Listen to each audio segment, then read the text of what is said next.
18 handicap, looking to work on the top of the backswing position and shallow out the downswing. As you can see, that path cut across the ball by quite a few degrees, outside to in. Looking back at your setup, you can see that your posture is bent over a little bit too much, so begin by standing up taller. That club's got some room to actually sit a bit more upright, playing into your more upright posture, so you should be fine there without having to adjust how far you stand away from the ball. Shoulders are also a bit open, which can influence that path getting a bit high at the top, but let's check one more thing before we move forward. Your grip is in the 10-finger or split position. Left hand looks okay positionally if you could interlock that left pinky and right index finger, but also your right hand is too far down in the palm with that grip. So try to get that down in the fingers, interlocking those two, and you'll have better club face control, because what is very closed at your P2 position does manage to overhinge and open up a bit at the top. The best two-frame comparison you can get is looking at the P2 position, club horizontal in the backswing, and the P5 position, same club position in the downswing. You can see how the club has worked itself more vertically over the top in this direction, as well as the face angle has gone from flat to the ground to now back at about an open position relative to target.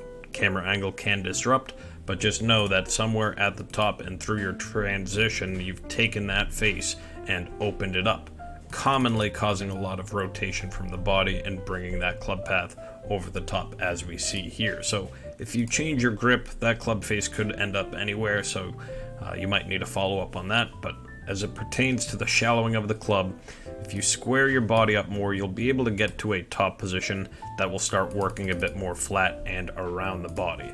For someone who's as upright as you on your downswing path, feel free to start working that backswing path more inside as well, because that's, well, the direction you would like to go. Once you're at the top position, be it a little bit flatter or not, your death move, I guess we could say, is that you really begin to rotate and continue to dip down toward the ball. I don't want you to focus too much on the dipping down aspect, because that's partially due to your setup. Get back taller, you might feel like you can stay taller and not make that dipping move. But what you need to do instead of rotating out of it with the hips is you need to keep your back to the target. So face your back to the target as it is here. Your left cheek is also facing the target. Keep both of those pointed in that direction as you try to jam your left elbow down into the side of your body and into your left pocket. A lot of players will go down toward the ball and still keep it over the top, but right tight into the side of your body and feel like that right arm drags across your chest. So keeping connection to your right arm and your chest while the club or while the arm drops down and shallows out. If you can do that type of movement with the club while your body stays close to the target, you'll actually see the effects of that club path shallowing out. And with such a closed face bias that you had in that backswing, you might just be able to start that ball out left and bring it back around with good club face control.